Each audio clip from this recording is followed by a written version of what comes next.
Hello, everybody. We are today on the second pre-event talk and joined by Žiga Pavlovič. He will talk about the innovative controllers and more about it later. First, I would again just like to thank our partners at the RUK and Kibla 2 Lab.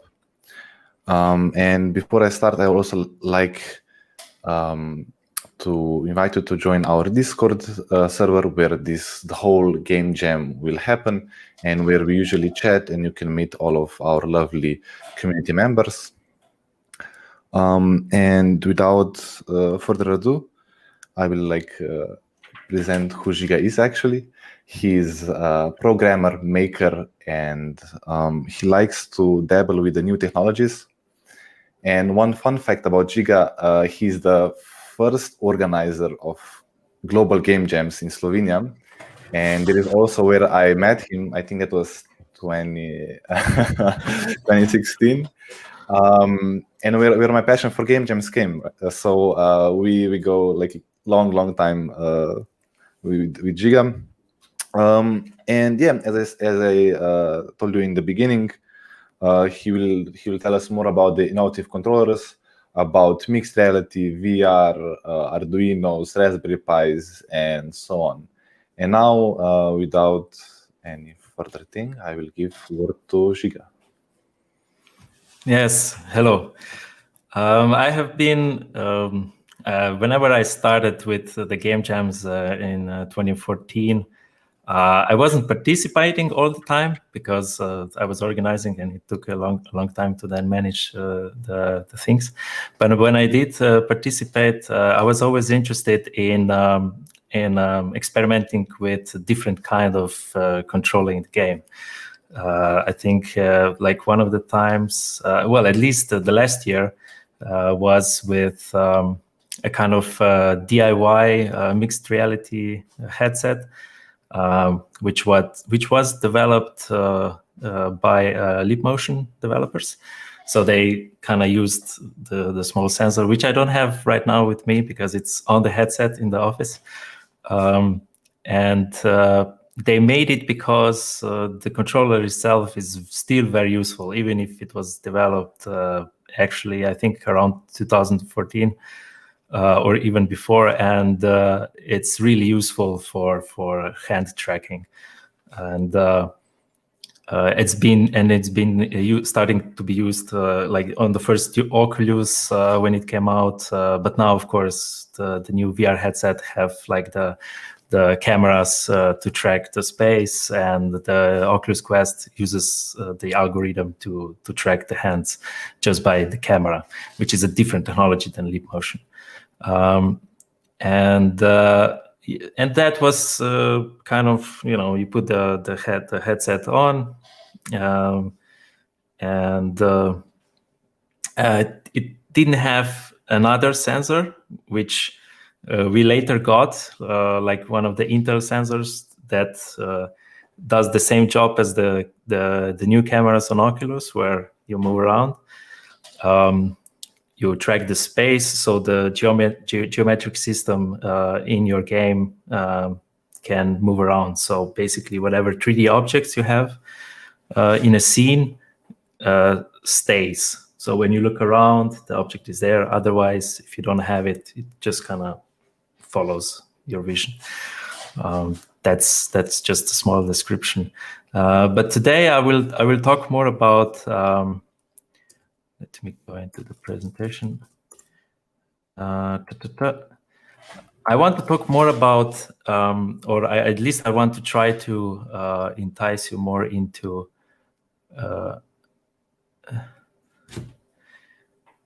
Rock, can you add the presentation? Oh, I have to share it first. Yeah, you have to share it first, and yes, then I can share screen. Share. Okay. So, what I want today is a little bit kind of jumpstart your thinking about how can you make a different controller for the game? Like, we are used to mouses, we are used to keyboards, we are used to game console controllers, even mobile phones. And game jams are really a place where you can experiment, try to find a new way. Sometimes it can become kind of an artistic installation itself. But first, I have a few questions for you. Can you tell me what are these controllers used for in terms of gameplay? It's like just write a comment below the video. Rook will see it, and it's a kind of to jumpstart your thinking. What are these controllers made for?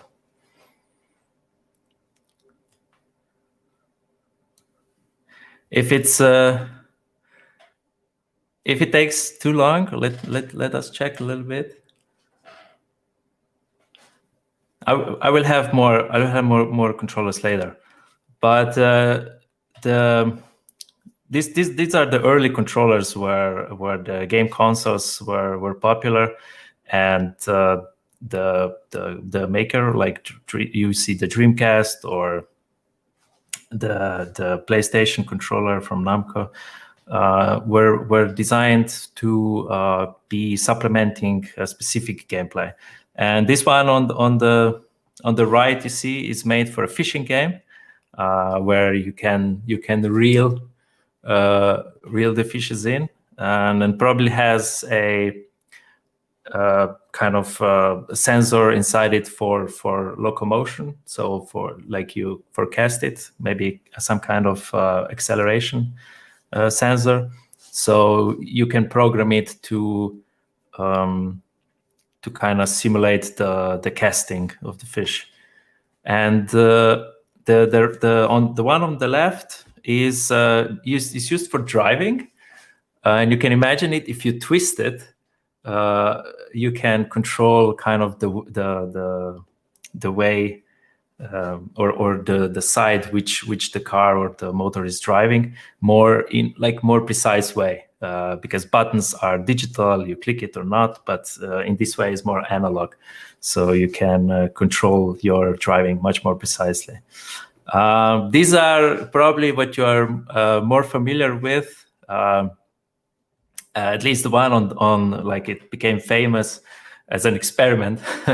It was sold, but it had a lot of problem. But it was the first, one of the first examples of trying to do some ER tracking. So you put like a sensor in front of your screen, and this glove had two infrared lights, and the way, because they are far apart, the sensor could pick up the rotation, and maybe even not really, like you couldn't really punch it. It was more used like it could sense in what kind of rotation the glove is, and you could probably control it somewhere here. And it was famously shown in a movie. You can write me in the comment which one, because I don't remember right now, but I just remember the scenes. And the controller on the top is, of course, you can imagine to be used in a kind of skateboarding game. And these are all specifically made for the games. And sometimes, like one of the famous ones I don't have here is the guitar for Rock Band or drums for the Garage Band, and the both of them. And here are some more examples, like still again more specific, like you can play. You can imagine the big instrument on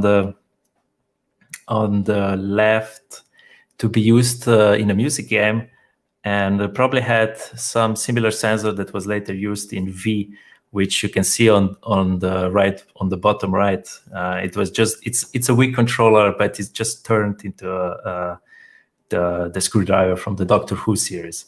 And something similar than for the skateboard, which has different pressure points that you can use even for skating, or the kind of pressure point as buttons were used for Dance Dance Revolution. And but these are all kind of commercial style that were released that use different sensors to kind of advance the gameplay. But now we come to the game jam, and on the game jams you don't really have an option to. I mean, you could use the same controllers to make your game. Some of them are hard to get, but if you want to really innovate, you need the right tools, and one of them is very useful is Arduino.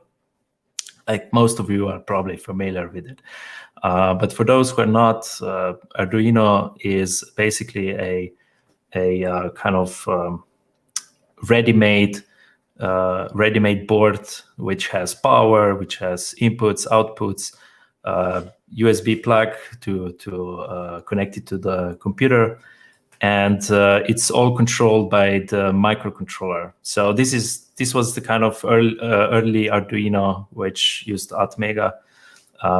Actually, Atmega 1.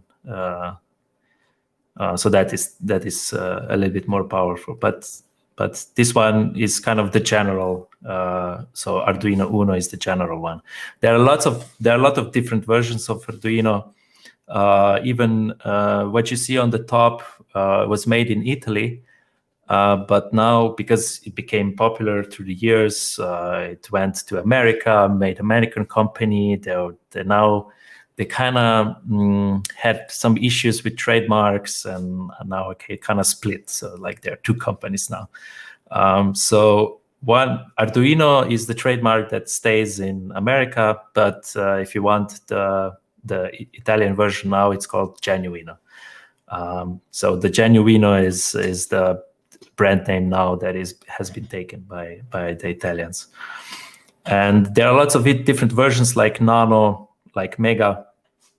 The Arduino Mega it has much more inputs and outputs, so you can connect to many different things. It's usually used for LED arrays because you need a lot of outputs. And so on the top we have like a combination of analog inputs and outputs, and so these are called I/O input and output pins. One of them are digital, and one of them are analog. Analog, I mean, are used a lot with sensors, and digital ones are like specific, but I mostly probably in the project mostly used analog pins. So the analog pins are down there. Yeah, one thing you have to be careful when you combine the things to really be careful if you connect the power pin. You have to see if the sensor type is 3.3 volt or is it 5 volts, because if it's 3.3 and you put it and you connect with a 5 volt power, you can burn out the component. And these are some types of sensors that you can buy. Usually a lot of these packages are sold on Alibaba or eBay, and they're used. You can connect them very easily to Arduino and use libraries to read the data from them. Like one of the interesting ones is, for example, obstacle avoidance, which is just under relay, the third from the top. Obstacle avoidance, so it's used mainly in robots to sense the distance from the objects, but you can imagine you can use it like if you put it somewhere and you press, you can put the hand on the sensor and it will it will track how close the hand is. So you can probably make like a theremin type of game. Of course, the joystick on the top, it's a joystick. You also have finger pulse. It's probably something to do with heart meter. Light blocking on the bottom is it's a very so for example, if you but there's probably a photoresistor, yeah. So photoresistor sensors, you can also make a controller so it reacts to the color. So you can program it in Arduino to recognize color. So for example, you could then make a game where you have different color papers, or you have a picture, and you have to find a certain part on the picture to unlock, let's say, a puzzle game. But you put this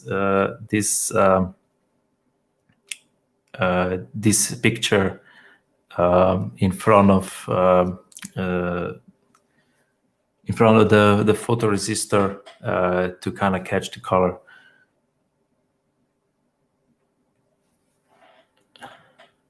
And of course, the microphone sensor, which you can use to recognize the sound. So these are all kind of the sensors you can use to create your specific controller. And to connect it with Unity, you can use this free tool, which is called RDT. It's a library. So you first make a program in the Arduino IDE. So you use the libraries for the sensors that you're creating, and then you can send the data. So you make a connection over the COM port with. So you have your USB connection to Arduino and connect it to a computer, and then you can send the data from Arduino directly into Unity. And if you have, for example, a motion or what is called acceleration, and so basically a sensor that tracks your position, you can also use it to make like a controller that you can move around and control the kind of level in the game. This one, for that one, actually, you can also use a smartphone. It used to be in the past that you just you had a free kind of Unity add-on to connect your phone. So, for example, if you use your phone has a lot of sensors in it. And for example, you can also use it to control the game on your PC. And there used to be a free library for Unity that would send the data from the phone sensors to Unity. But now it's I haven't found it, so it became paid. I think it's around $30. And if you find a new connection, tell me about it, because I'll be looking for it. So, but for RDT is useful to connect it directly with Arduino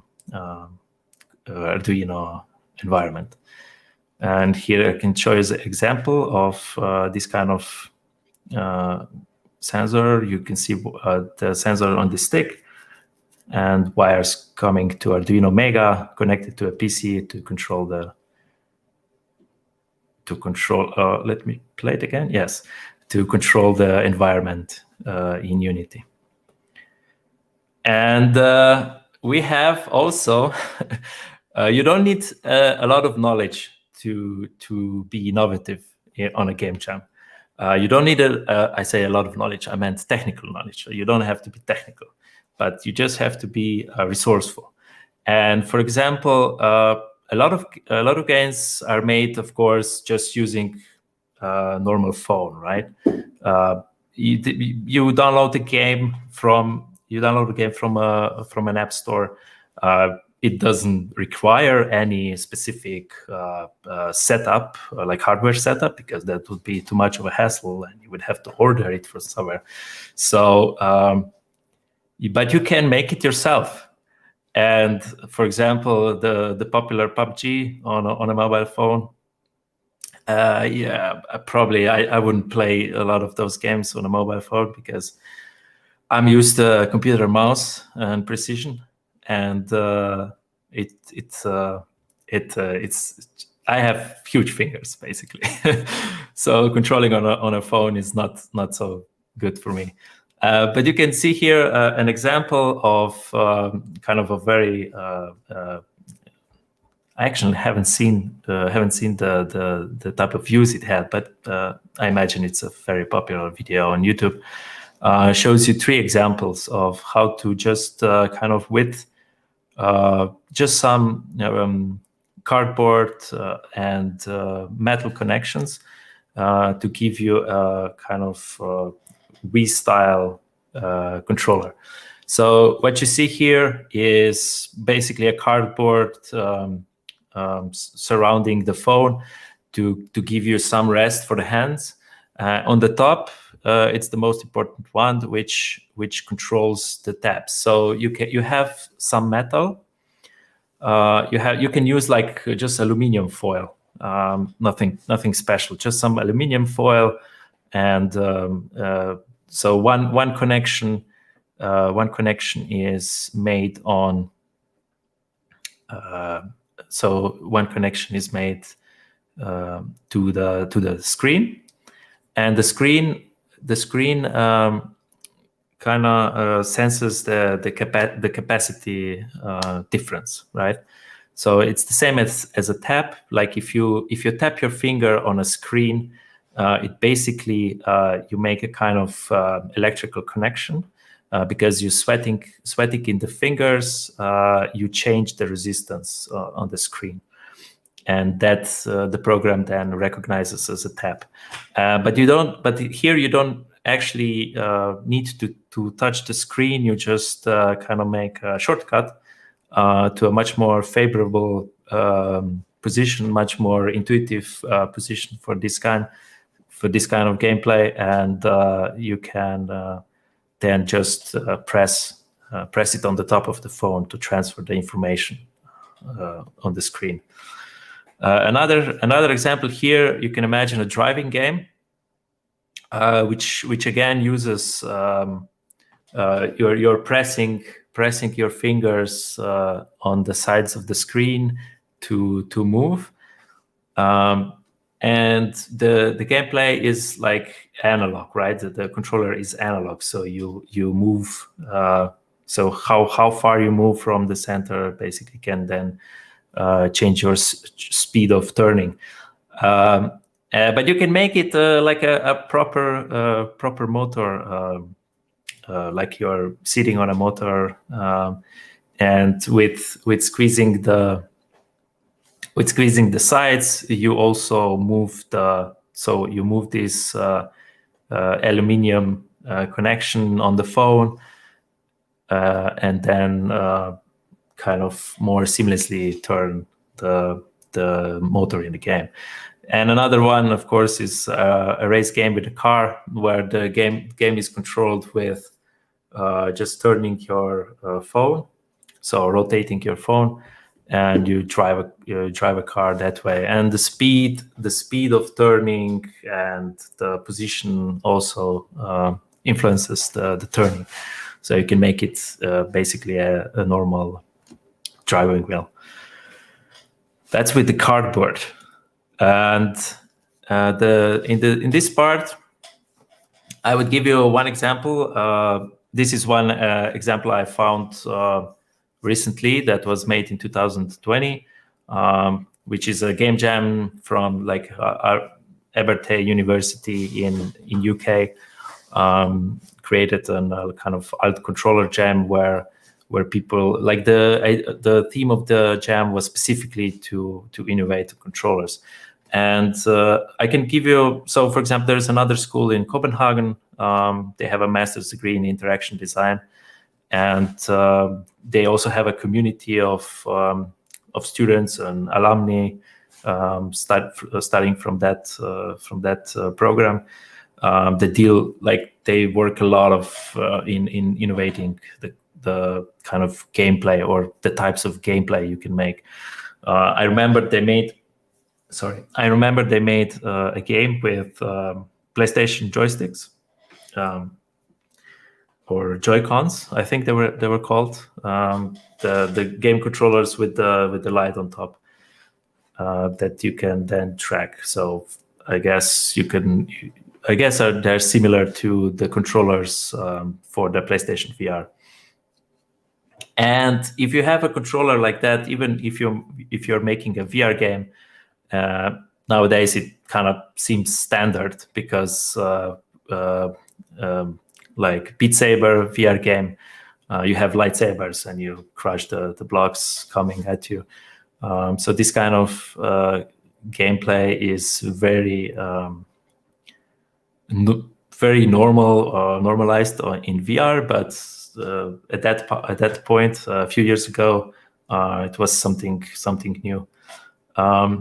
But the way they did it is without VR. They just had tracking of the controllers, and people had to imagine, and that became a benefit of the gameplay. So people had to imagine that they have a sword sticking out, and then they kind of fought each other. Could be in water, just to make it more difficult. But they fought each other, and whenever the game would recognize a clash, and would create a sound, or when then they would hit each other because they would have another Joy-Con on the body, it would take a hit, right? So it's a lot of imagine play. There is also another topic which is has a lot to do with specific interaction design, which is for accessibility. We have a lot of examples on Twitch where people are playing games, but they have certain disabilities which prevents them to normally use a controller. So the one on the left was a Nintendo example where they made a controller to I imagine it has some controls with for example, you could use a kind of breath meter to make changes in the pressure with your mouth. So you breathe, or like you would play on a trumpet, and the difference in pressure would then be a controller in itself. Another one is on the left. Oh no, it's on the top right. The Microsoft controller that has big kind of also touch sensitive circles, which are, if you are familiar with the Steam version of the gamepad or the Steam version of VR controllers, you can kind of see the similarities there. Very useful because they are much more precise than the joystick controller. And you don't have to. You can then program it in a different ways to accommodate the accessibility. And on the bottom, the Microsoft, but this is more of an add-on for the game controller, which then changes the positions of the fingers. Even some pro players are using those kind of controllers because probably to make it faster, so you don't have to click on a certain, but you can just use. You don't have to use one finger, but you can use multiple fingers to control it. And this kind, you can also imagine that are very specific from person to person. Also, you can create probably a controller that, or maybe on the other hand, a more feedback, so like a force feedback measure, uses vibration motors on the back or certain position that the person can still feel, and create a sensation of so for example, if the person is turning right or left and is approaching the wall, the vibration would give it a force feedback to tell her. So this is probably this is useful for blind people, for example, to have some kind of force feedback. Of course, they can use it in hand, but if they are like even more extreme, like for example, blind and cannot use the hands, you could make some kind of vibration style force feedback on other parts of the body. And again, in VR, this kind of haptic suits, if you can imagine, are of course being made. If you've watched the movie Ready Player One, there was a lot of talk about those suits. How precise can they be? And you can imagine that the university or scientific research has been going in a way that they are making smaller and smaller actuators. So this kind of small, they can be linear, where they basically just vibrate, and you have an array of those vibration actuators to which you program, and they basically can then simulate the sensation of rain or being hit or being touched. And the bigger the resolution is, the more precise the sense. The headsets are being made. So a lot of those things that were used in for accessibility design has been making now into VR, because it does give you like a new sensation, or it adds to the sensation in VR. And recently, I have also seen just the example of like a product where it's combined with the headphones, and you connect it on a mobile phone or a PC just to listen to the music, but it uses the kind of subwoofer or some kind of linear actuator to simulate the kind of thumping. For example, if you've been on the concert, at least in the last year, you can imagine there is a lot of physicality in listening to the music on a concert. There are huge subwoofers. You can feel the music. So even now, for listening to the music, you can just get like a linear actuator to simulate the air pressure difference coming from the subwoofer like speakers on the concert, to give you like a more let's say it's like more bodily experience to listening music. Yes, that was a quick overview of what kind of controllers can be made, and this is just a part. And now we can go into discussion a little bit more. I have this one will be a more free reign. So you can have a discussion and about, for example, what kind of game can you make if you combine like a pillow and a pillow and a pressure sensor, right?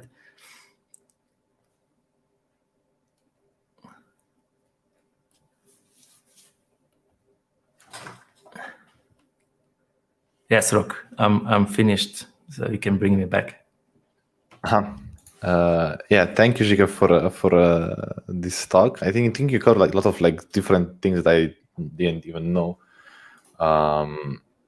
But like I wanted to ask, like, before, maybe like while we wait that somebody answers your questions about pillow and a sensor, I want to ask, like, what are like kind of like what are your favorite alternative controllers, right? I mean, I know that you dabbled a lot like with Arduinos, like VR and stuff like that. But like, what would you say like it's your favorite thing to do games with?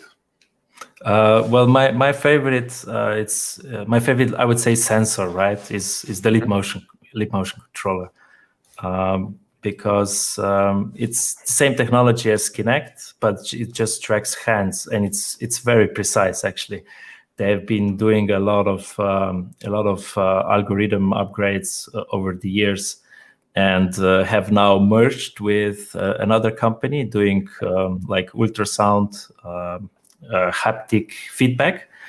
So now it's called Ultraleap, the company, and I mean, those things are very expensive. I think like the developer kit is at least 3,000 euros.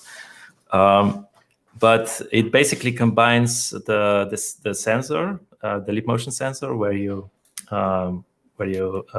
like you as your input, and the ultrasound array then gives you a feedback. So, for example, you can touch. You have a 3D object. You can touch it on top of this array, and then you can feel it. Right? You can feel the shape of the object.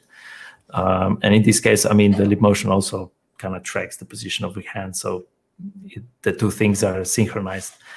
But it's been very useful. I mean, it's very useful. It's used a lot in museums, apart from Kinect sensor, because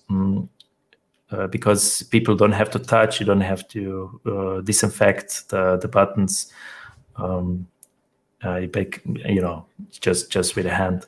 So you can still put interactions into the museum experience, but it can be kind of seamless. Like, I mean, if you put a button, it's much more direct, right? People can see it. There is no confusion, but it's not always storytelling-wise interesting.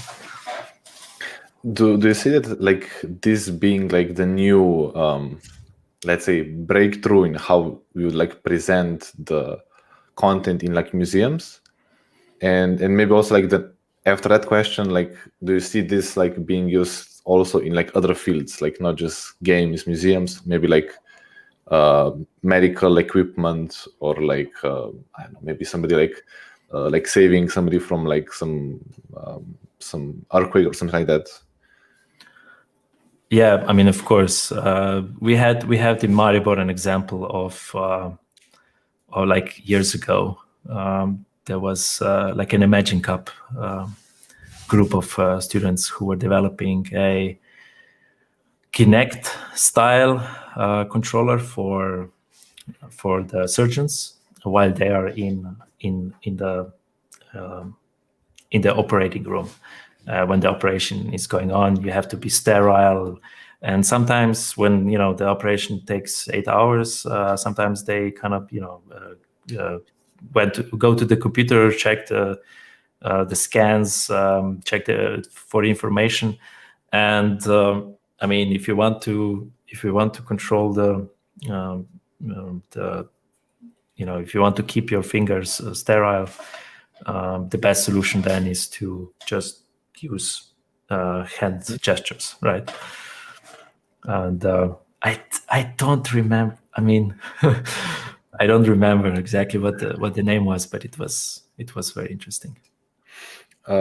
tell me also about museum. I know that you're working with the Kibla. Did you also do something more this kind of interactive, exponent or interactive storytelling with this lip motion and VR? Yeah, I started working in so we are developing a media lab in Maribor called Kibla 2 Lab, and the idea is behind it to kind of model it around the MIT media lab, right? It has a lot of connection with university. Ours, we are still developing those connections. And we do invite a lot of, we do invite students and from high school or university to come to our lab, and you can use our equipment and we can together design projects for it. And but for in terms of this interaction design for museums, we are in the process of one. So we are designing an experience.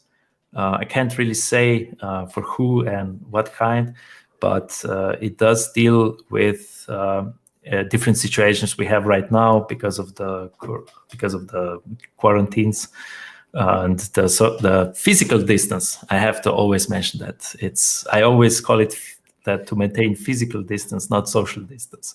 I don't really like the term social distance because it means something else than what we use it for these days. I actually promote a lot of social closeness, even if it's over the internet. And so it has to deal, for these projects, we kind of have to go away from the VR headsets because of the situation. You have to clean the headsets. They're very very heavy on, you could because the headset is touching the face, you could have a lot of transmissions. So we are moving more into kind of hologram territory with projection, not real holograms, like everyone would try to say, yeah, but it's not a real hologram. Yeah, of course, and it's not. The technology is kind of there because we do see some from like the Looking Glass example, where they use light field technology that they kind of refract the light through different layers of I don't know what it is exactly, plexi or glass. So these kind of screens do give you a sense of 3D. Like really, if you look at it from different size, does give you a sense of 3D. But they're very expensive. That's kind of the deal. So we are trying to develop a kind of middle ground, try to innovate in this kind of hologram display that gives you an experience, but it's not true hologram.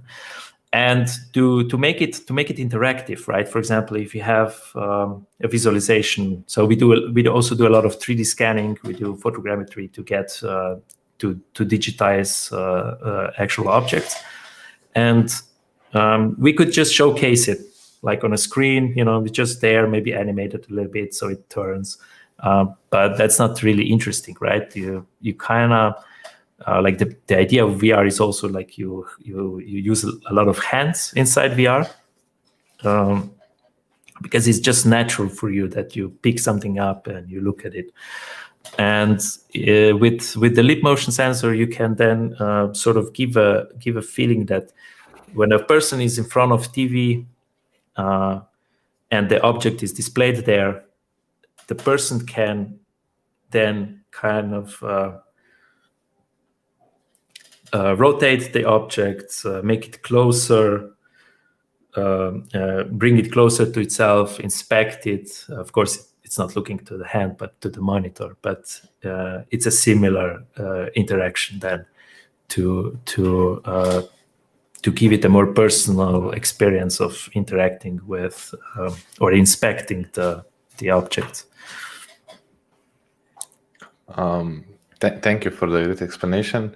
There's also like one comment from YouTube from Tutus Etsia, which liked your like explanation of social distancing and physical distancing. It was a good point made by that, and that brings me like to next point. Maybe not kind of to next point. Like, do you think that in the future we will see more this hardware accessibility controllers? You were saying in your presentation that that there exists like some kind of like community or like some people that use modified controllers for like different games. And I wanted to ask you, like, do you see that like maybe like AAA games would, AAA like companies would like incorporate this kind of like style like Nintendo? Because I know that out of like companies, they have like these special menus where they have like these accessibility options when you can remap buttons and you can like remap some other stuff and like make it really customizable.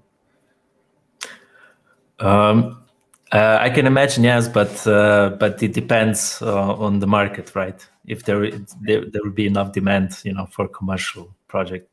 But in Nintendo these days is, in my terms, like the most interesting company because they do care. They do care about not just accessibility, to bring the joy of play to people who cannot use normal controllers, but they also innovate in different ways, right? I didn't mention, but I can now. The Nintendo Labo. Yes, Nintendo Labo, right?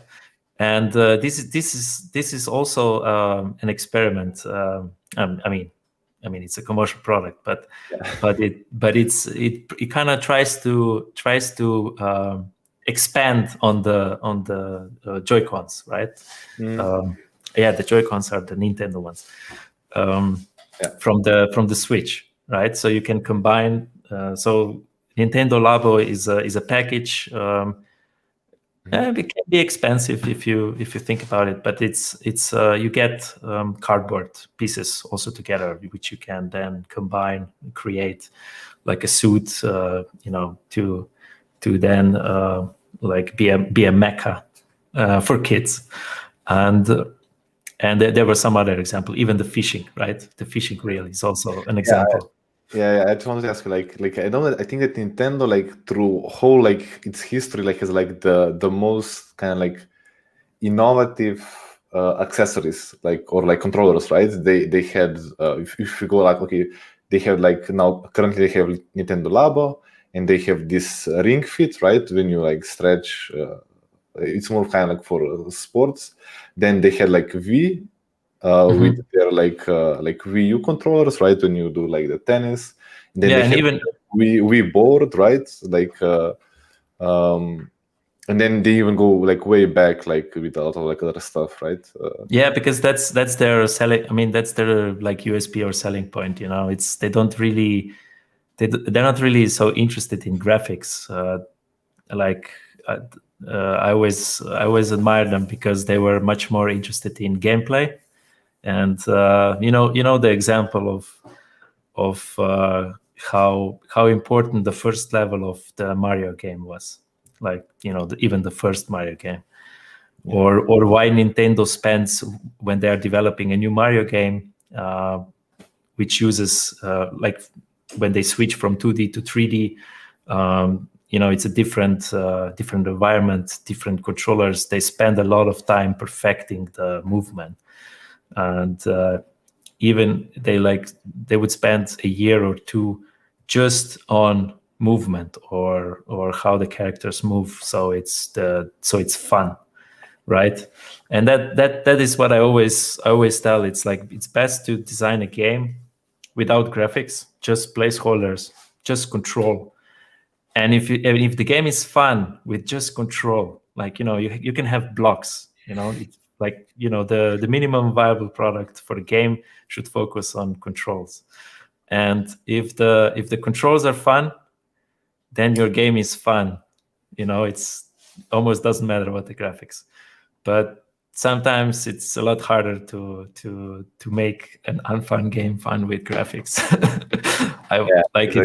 It's hard. So always focus on the controls and the interaction in the game, but controls always come first. Yeah, I totally agree with you. And like, did you like, now that you're talking about this, like Nintendo through the years, right? Did you maybe like saw like some trends with these alternative controllers, right? I mean, you showed us before like the hand, and I know that they were like, okay, this Nintendo Labo, and like, but do you see like there's like the, how to say, there's the history repeat, right? There like some. Yeah, like, I mean, of course, you can see that they try to be more physical, right? You try to go away from the couch and be physical in different ways. So it's not just couch and controller in the hands. Although it depends on the age, right?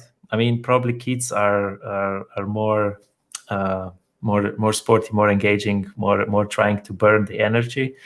But now, I mean, I'm not that old, but like when you have work and you come home and you're tired and you kind of, if you want to relax, you just want to, kind of play something, not to be like super competitive, but just relax, right? It's like it's even hard to play a VR game, because VR game, it's a commitment. You put the headset on, you start the game, you kind of do it. And if you take it as a fitness, like, oh shit, it's I can't go outside, fitness is closed, I don't like running. It's like you start Beat Saber and then you kind of think that you're dancing and have some physical exercise. So the trend is, I think it was always to make it more physical, right? To go away from the couch or sitting in front of the TV. But it's still a screen, right? It's still a screen. Yeah. And then again, you can see why Nintendo joined with Niantic to create Pokemon Go. So it's like, go away, go outside, and walk and run. And it's like, I think it's probably somewhere in the kind of Nintendo executives, there's too much sitting, we have to put, like, motivate people to move. and yeah, one question that I want to ask, like, do you think like they did this kind of like let's say sporty or like more outgoing games, like with mixed reality, and maybe like, I know that there are also like some games with VR and the Octotrack where you actually like walk on the track and actually move. Do you think that's the kind of like the future? I mean, far future of the gaming. Like it's expensive. It's expensive. That's true. Yeah, expensive, and VR arcades are closed right now because of the quarantine. So that is tricky. But you can see probably again in the museums maybe, or if they like specifically invest into this. But I don't see those controllers. Maybe like a middle ground, right? You have examples where it's like shoes. So you put there is a certain so you sit on a stool, and there is a bottom, let's say like bottom part, and those kind of shoes that are I would have to it's hard to explain. Basically you could you sit on a stool and then you kind of slide, right? Like this, yeah.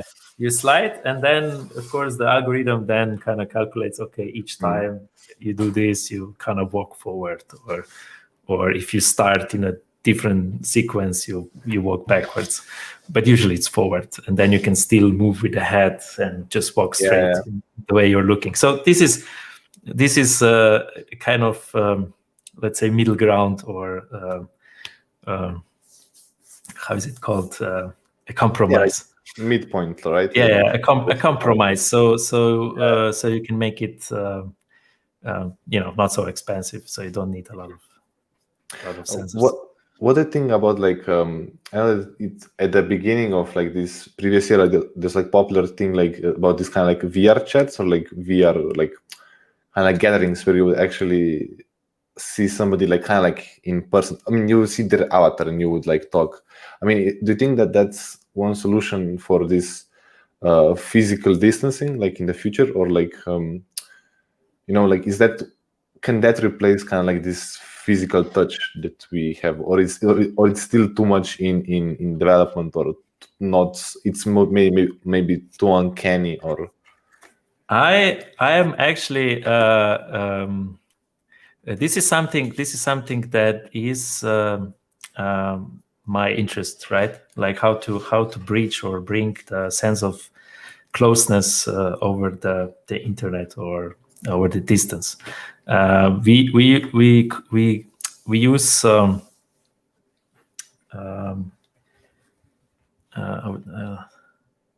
never mind. It's a different term, but the way, like you said, in style of avatar, I think like in Avatar they use like a physical avatars, and this is still far away. But even then, there are some questions about how you perceive yourself in this avatar body, right? Like even if you play VR chat. You don't really. I mean, you can see your body if you look in a mirror, but you don't really, feel it a lot. Like you don't really feel that you have muscles or things like that. So the perception of your body is still yourself, unless. But you can then interact with others. You can change your voice and interact with others. So you have a lot of kind of role play in those kinds of worlds. Like probably more in a much more seamless way than just avatars from a game, like a role playing game, like in World of Warcraft. But to then get feedback, I mean, you can get a haptic suit and like certain haptic sensors for the head and legs also. So you could probably have the whole body in this kind of suit, and then it would position and simulate the touch. So basically, what's from the Ready Player One movie, it's also possible right now, but it maybe not so precise. But then the presentation on like visual presentation is still what kind of avatar. That's a problem with kind of professional. Imagine you have a professional meeting with another company, another representatives. How would you present yourself as an avatar? Like, would you make an anime avatar? Would you make like a polished? Who would make you this polished 3D model? Yeah. So like I mean, there are companies. I mean, there are already like services online that you can generate a 3D model that you like a your model. Scan it, right? You scan it with your phone or something, right? Yeah. The phone uses computer vision to kind of imagine, which kind of assets what. Yeah. Like for example, I have a beard. When I make a photo with this app, it recognizes I have a beard, and there are some pre-select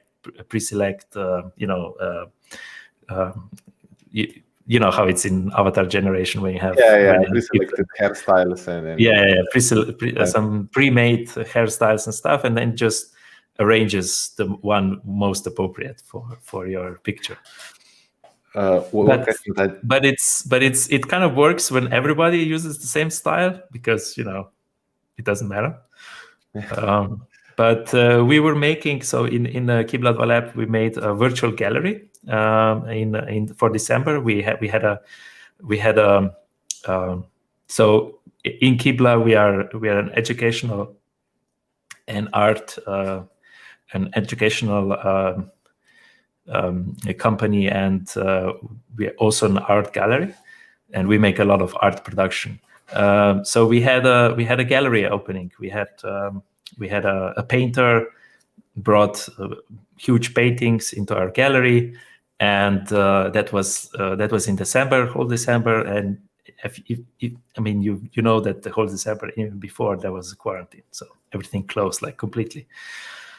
And okay, we had those pictures there, and no one can look at it. So so we used our scanner. We scanned the gallery. We photographed the pictures. Made a virtual gallery in Mozilla Hubs, and Mozilla Hubs. It's a kind of social VR space when people can come in and kind of talk to each other. But of course, this is the old guard.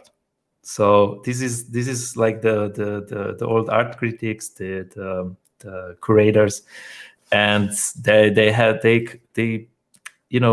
a certain art style, when they curate the exhibition.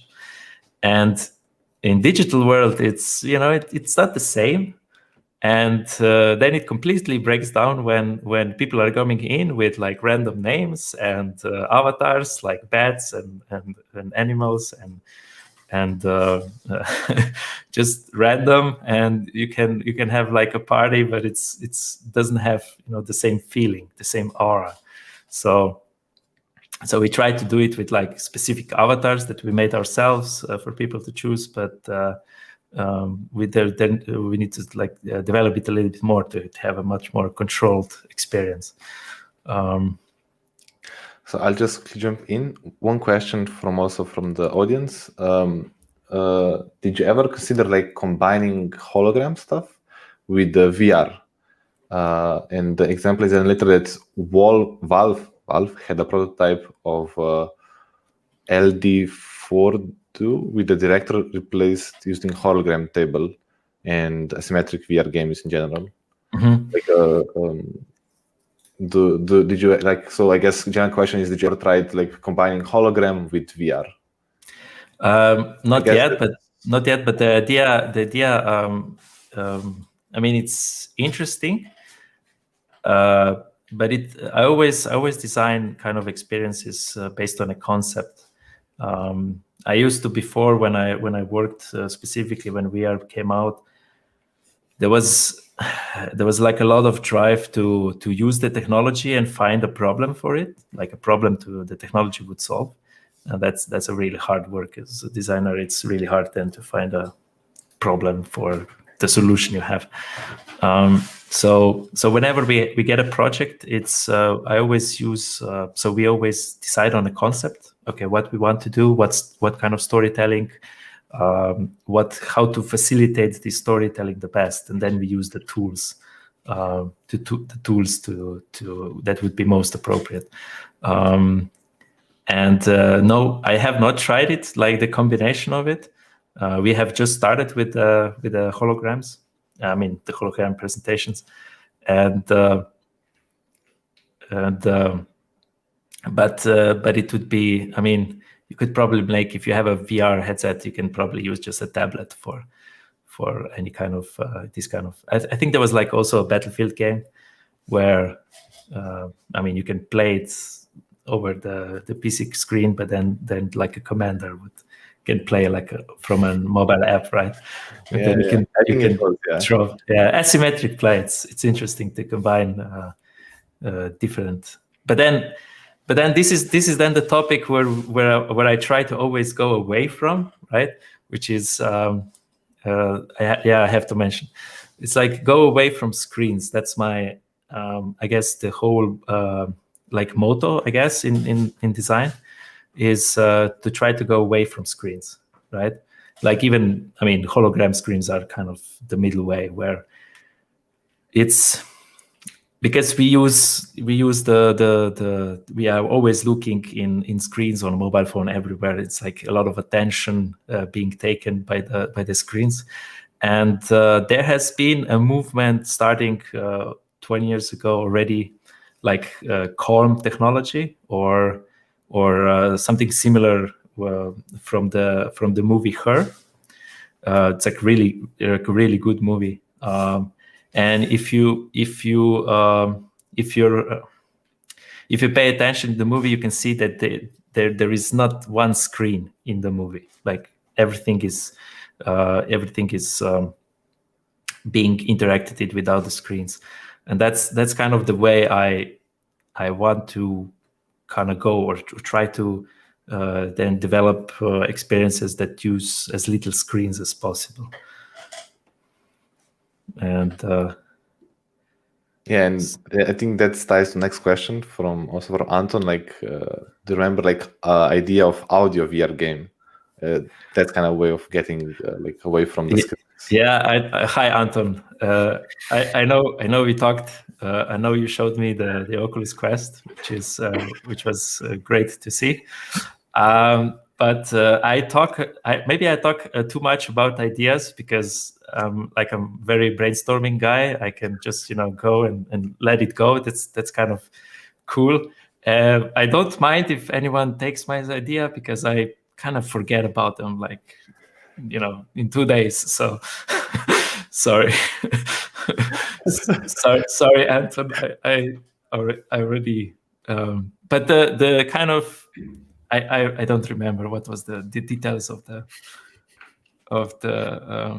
audio game, but probably something to do with how not AI, the audio is very important in VR. Audio, yeah, I said audio, because I would say even more than the visuals. Actually, I would say it's like interaction, audio, and visuals, right? The audio is right. Okay. so it doesn't matter. But yeah, the audio is very, very important, because especially in VR, because of the sense of direction it provides. Because when you listen to the just headphones, when you rotate your hand, the sound is just going. It doesn't changes any attributes, right? It just goes straight to the ear. It's stereo. It's okay. But in VR, because you have a sensor for rotation and movement. Movement also. So it changes direction. You have a more spatialized version of audio, and because of that, you have a much more bigger sense of presence. Even the stereo vision gives you presence, but the audio enhances that. And you can make a game, just with audio. For example, wait, I was just thinking about getting this good. Yes. You can. There were headphones, so you can imagine, if audio is important, you can go away with just headset and just use the sensor for position and rotation on the headset, and then you can make a game where you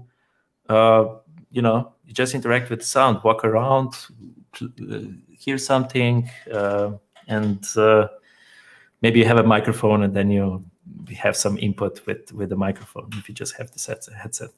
So you have so you train your senses, I would say, right? So you train your hearing, so you don't focus so much on the visuals.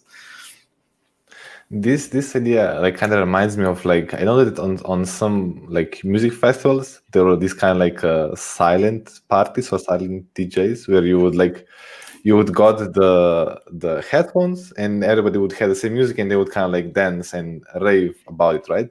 And that also brings me back to what you said in the presentation, that you have that there are also some kind of controllers for VR or for thumping, that you would put on some vest or some chest piece where you kind of could feel the music going through your body. And I think that's also one of the technologies that we didn't yet experiment a lot of it, right? That you get kind of haptic feedback based on sound onto your body, right? And I think that could also be the future for some kind of concerts or where, I guess, if there won't be in person. silent concert, yeah. Yeah. But the experience. You can see. I was once at that concert, and you could. So there's the loud part, and then there's one corner, one kind of tent, and everyone's kind of in their own space, and they're headbanging, and And it was fun to watch from outside, right? But they had like a lot of fun. It looked really fun. So yeah. I guess it's I don't know. I mean I've seen those, but I never really connected with the idea, because it seems to be like we are so far apart. We listen to so different styles of music, and if you go to a concert, you probably we could never meet, because our idea of music is so different. And I guess in that sense, like this kind of silent concert is you can find different people, right? But then it kind of loses the purpose of not the concert, but it's more like a party, because because on a party you interact with others, through dance or through dance movement, body language. And if you just dance on a different music, it's like it's I don't know, but for example, so I don't maybe I should go to this kind of event to experience it, to really see what it's about. But the other example, which is I think like eating in darkness. So you can have so you go to a restaurant. okay. You have a menu, but you're eating in darkness. So it's like, I mean, you can also interact with other, but I think you go into separate, or is it just lights out basically? Probably the waiter comes with a headlight, just just to see where to put things, but otherwise it's darkness. So again, it's vision out and focusing on other, like focusing on the taste and communication, the tone of voice. With I mean, if you're alone, it's a little bit weird. I mean, darkness, probably no one can see you, but I think it was meant specifically for dates. Just kind of different experience for the date. So, but I mean, yeah. So it's food, taste, smell, just cutting out the visuals. So that's also one example. Okay, one last question before we finish. Before we go to like in some other direction, what would you recommend, like for the participants in game jam? Like, what kind of like alternative controllers they could use? Like, could they maybe use like some old PS3 controller, maybe Xbox, or like if they have some Raspberry Pi laying around, or like, what do you say like the normal person could like use to make their like game a little bit more interesting? Yeah, well, I didn't really talk about raspberries, because they are just computers by themselves. They do have the ports that you can probably so I guess you can make a game for Raspberry, but then you can add sensors to Raspberry, and then in similar fashion than Arduino. But what you have in home, I would just recommend your smartphone. I mean, I as I said, I didn't really find right now an app to combine, to send the sensor data to Unity. I mean, there exists, but it's you have to pay for it. I'll try to find. It's like I was preparing for this, but for the jam, I'll try to find a version. Maybe someone hosts it on GitHub to get this data to Unity, to your computer. So if you don't have Arduino and you don't already have those sensors, because it's only 3 days more until the start of the jam, you can use the smartphone. But you play on a big screen, you can play it on a computer, you can make a game for 2 people. You just use it for, you don't need to use the screen, because no screens or less screens as possible. You just use it, to kind of use it as a sensor, right? But then of course try to get someone on a team that can fashion you a new cover for the phone with a hook, so you can get a I don't have them here, so you get a strap, right? So your phone doesn't fly away when you do the slapping, slapping. So the slapping game. Okay, thank you. I think this is brilliant advice. Thank you, Žiga, and thank you again for the talk. As Žiga said, the game jam will happen like shortly in like few days. We start on Wednesday, like that's just 3 days away. And join us on Discord. Please go on Facebook, and also on Global Game Jam site. You can get all the info there. And that's it for today, guys. And see you on on Tuesday, where we will have a Blender bootcamp, and you will learn something about 3D. And we are off.